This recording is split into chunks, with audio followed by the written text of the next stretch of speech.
Hello, welcome to Kim and Friends, where we laugh through the chaos, cry whenever the hell we feel like it, and always keep it real. Because as women, the conversations we have and the stories we share behind closed doors need to be heard out in the wild. I'm Kim, and I appreciate you taking the time to listen today. I really hope something resonates with you.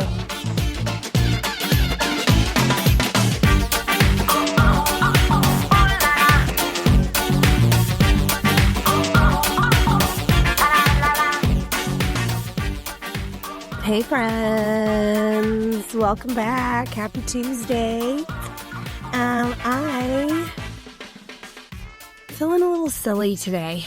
This one's kind of silly, but I spoke in my first Minisode about all of the trials and tribulations that I have been through since end of October, beginning of November with my car. So quick recap. It had 100,000 miles. So there was a decent amount of preventative maintenance that it needed to have. Got a new timing belt. Very expensive. Fine. I'm going to drive this car for forever. Got to take care of it. Had the car back for 2 days. Sister Pam backed into it. Door, side panel. Had to get it fixed. Put it in the shop mid-December. It was the holidays, working back and forth between the communication with the auto body shop and the insurance company was like snail's pace. Took 3-ish weeks, give or take, to get the car fixed. While it was in the shop, I had a rental. The rental I had, the battery died. Had to jump through a bunch of hoops with Enterprise to get a new rental car. Got my car back early-ish January, maybe the 8th. And then January 16th, I think, I don't know, it was a Thursday. Couple weeks later, I got rear-ended by an uninsured motorist. Let's all just pause and laugh. Seriously, does it ever end? So got rear-ended. The guy didn't have insurance. It was not it was a fender bender. My airbags didn't deploy or anything. Goose was in the car with me, which is always a little more stressful when you have your kid in the car with you when you get in a wreck. And the guy was a righteous asshole. So that was its whole own experience. And a real mind fuck when you're put in those situations where you're I'm a woman and I am smaller than this person and he is really losing his temper and my kid's in the car and you get into that de-escalation mode. And then you question how you handled it because why didn't I get all up in his grill and call him an asshole for driving around without insurance and scream and yell at him the way he was stomping and yelling and screaming. But I was scared. And it became more important to keep myself and my son safe and just get the fuck out of there. So anyway, got rear-ended, just put it through my insurance. I did get the guy's name and phone number. I did take a picture of his plate. Daniel, under no circumstances, wanting me to have any communication with him at all. He also was I will not be communicating with him because I don't want to go to prison. I thought that was a good choice, that my husband and the father of my children not go to prison. And it was kind of hot the way he was I don't want you even communicating with that guy at all. So yeah. We just put it through our insurance, paid the deductible, got it fixed. I was in a little bit of denial for a little while. I just drove around with a janky trunk and bumper. But then finally got that all taken care of. And I have my car back as of like last Thursday.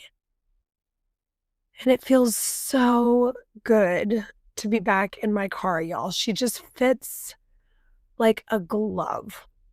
And I had been driving my father-in-law's truck, which is fine. I'm so fortunate that I had access to another vehicle to drive. So fortunate that all that money that they give you to use for a rental, I was able to use towards my deductible instead. So it didn't cost us nearly as much to get the car fixed. But I do a lot of driving, y'all.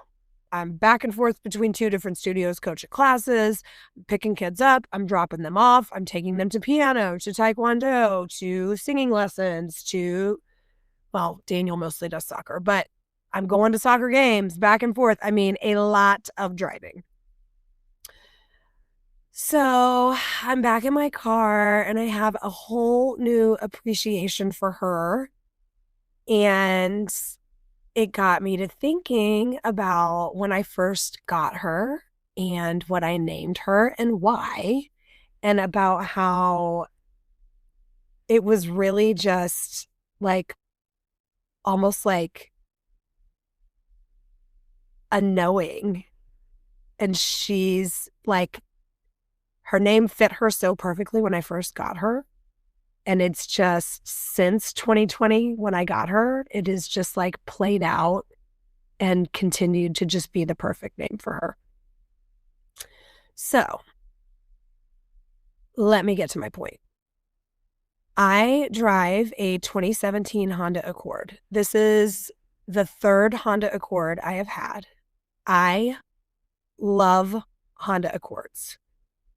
My first one was a 94, and it was my mom's car, and then she got a new car and gave it to me. My second one was, I want to say like a 2006. Was none of these were brand new, all used.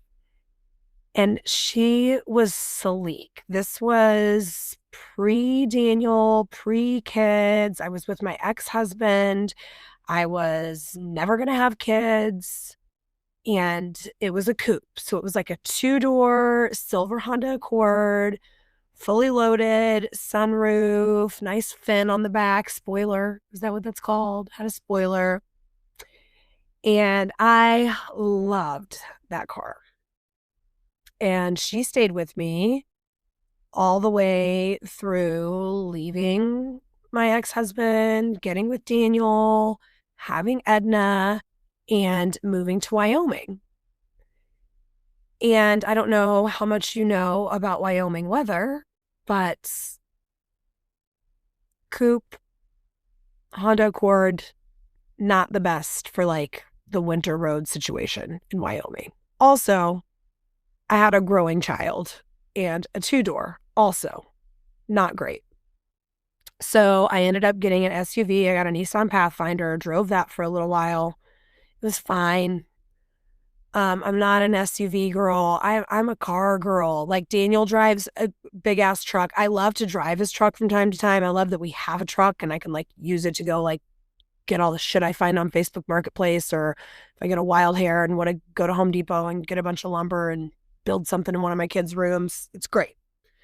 But day to day, I want to zip around in a car. So then we moved back from Wyoming.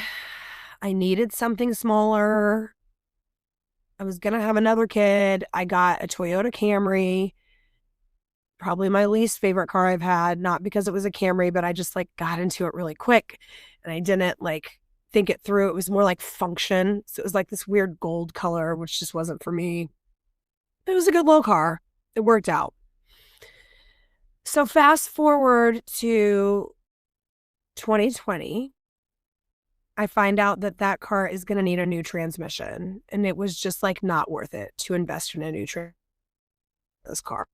We get to the end of 2020, and I feel like some of you might sympathize with this feeling.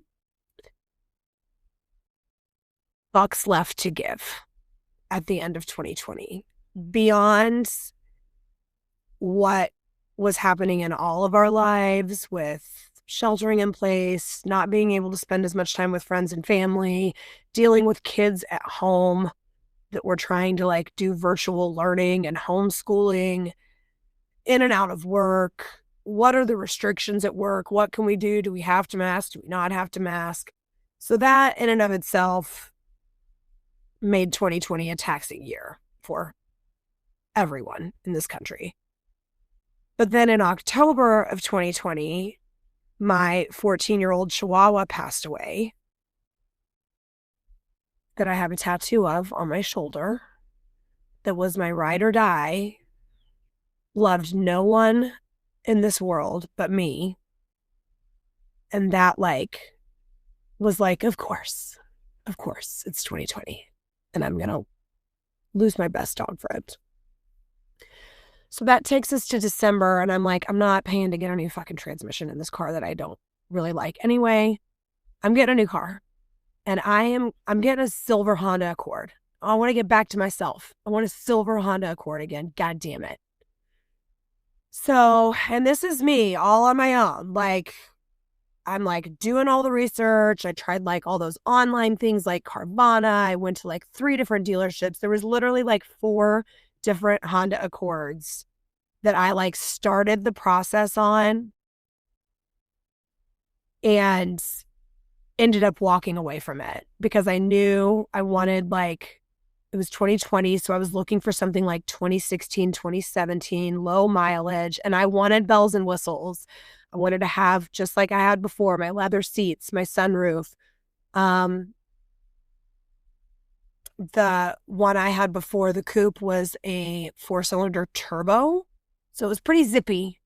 So I knew I wanted either a 6-cylinder or a 4-cylinder turbo. And I knew what I wanted my payments to be. And I was not going to budge. I was going to find the place, the car, the dealership that was going to make this happen for me in this no fucks left to give sort of headspace.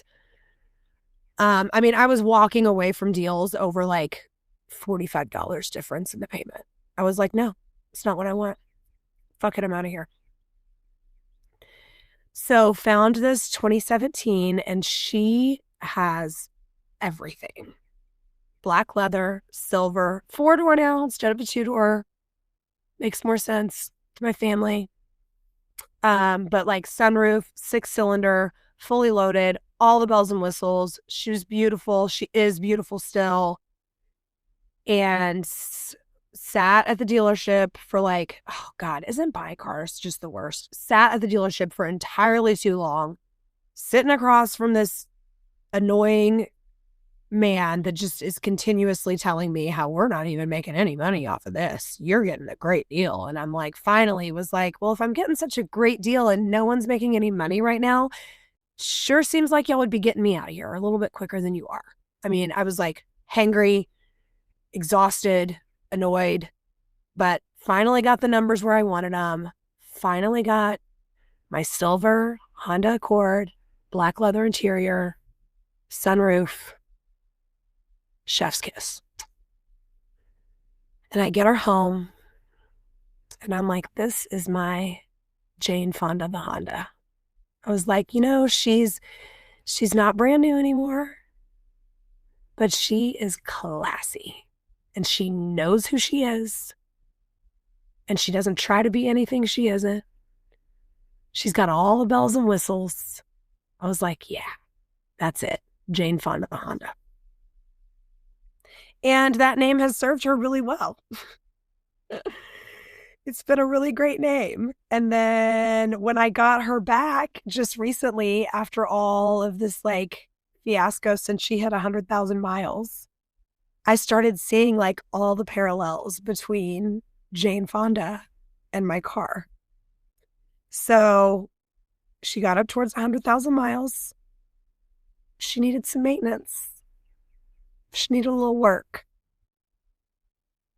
And Jane's had some work, some nips, some tucks, some adjustments. They've gotten under her hood, adjusted some things, just like my Jane Fonda the Honda. And then I don't know if any of y'all are familiar with her documentary that came out a couple of years ago, but it's Jane Fonda in 5 acts. So she's like in her 5th act, right? And now I feel like I'm like heading into a new act, and Jane Fonda Jane Fonda and I both are stepping into a new act. Me with like being in my 40s, having a daughter that's in high school. I'm sort of in this like next act, and Jane Fonda is moving into this next act with me. And what I will say is, though, that I'm really hoping that this is like maybe a 3rd act and not a 5th, because Jane Fonda's Carfax is messy. 2 collisions in 2 months. Yeah, we're going to need to get more than just 1 more act out of her. I'm going to need 2, maybe even 3 more acts, and maybe 2 or 3 more acts out of me as well. Anyhow, I thought that was funny. I was excited to share it with y'all today. Hope you're having a wonderful Tuesday, and you can look forward to the long overdue Dr. Jenny is going to be on next week, giving us all kinds of great advice and all kinds of great information. Love y'all. See you next week.